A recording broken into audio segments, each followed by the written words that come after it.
I think at each stage in your life, you need somebody that helps you get to the next level. And so, that you have to have people that see something in you or make you curious about the next thing.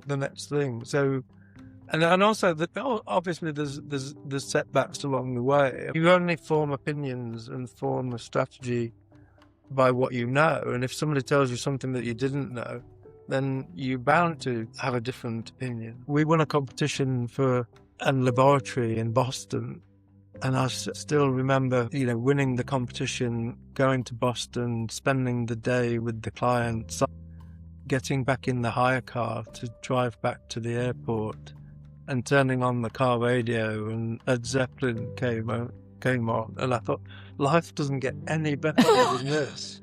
But then that project only lasted for 2 years, and you've got to win the next one, and the next one, and the next one, and it's relentless. And that's why a lot of people aren't cut out for it.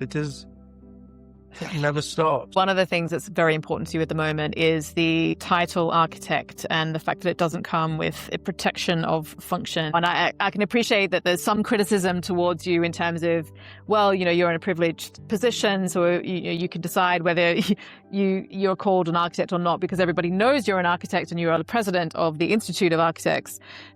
But I liken this to a sportsman or woman who is often criticized for either not taking enough of a stance or taking too much of a stance using their position. But I mean, you've taken on the presidency role to make a difference. I mean, so I did this partly so that a sole practitioner in Colchester doesn't have to. And it doesn't. If I'd have done it a year ago when I wasn't the RIBA president, nobody would have taken any notice. It was partly because I handed out 300 certificates to new graduates, the people that had done the RIBA Part 3 course. And 300 photographs later, 300 handshakes later, met their parents.